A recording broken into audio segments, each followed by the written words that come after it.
Hey everybody, it's Ryan from AGJ coming to you this week with another tech tip. This week we're going to talk about external hard drives. So it's the time of the year, hurricane season is almost here, so everybody's using external hard drives for backups.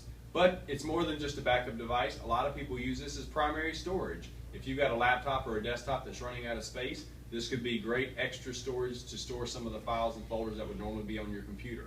And if you are using it for a backup, don't let this be your only backup.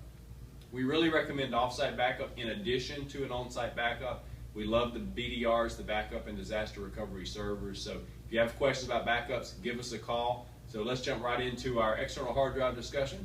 So one of the first things that we recommend when you start setting up an external hard drive is to test it. You'd be amazed at how many of these we set up and find out the next day something was wrong. It died, it wasn't working properly.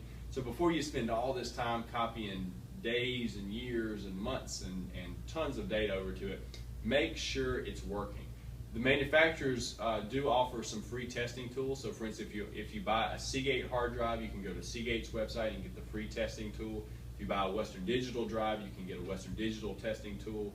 It really kind of puts the drives through its paces and makes sure it's working properly before you spend all your time copying data over to it.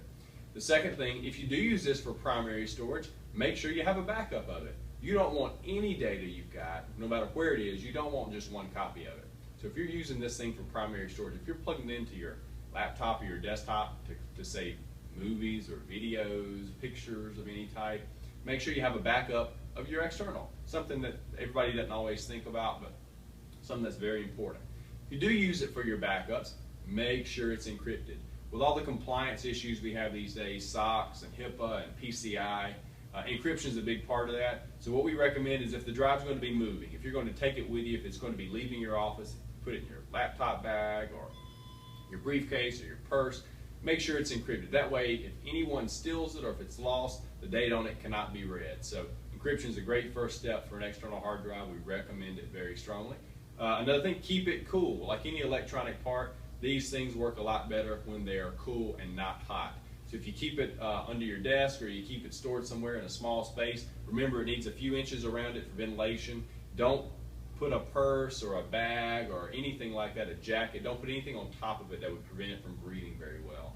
Because it could fail, we don't want it to fail. This is a full-size external. They also make some small ones. They even make some thumb drives. The thumb drive versions generally aren't as heat sensitive, but the smaller portable ones and then these larger ones, they definitely are. And then one of the last things, make sure you keep them plugged into good power. You've got your computer, hopefully it's plugged into a battery backup, a UPS. You want the same thing with this external hard drive. You don't want this thing plugged directly into the wall. With all the power surges and spikes we have down here with our weather, you want to make sure it's protected. Battery backup gives you great surge protection, and you want to make sure this is plugged into it. So hopefully you are using your hard drive a little bit smarter now. If you have any questions, give us a call here at AGJ. Thank you.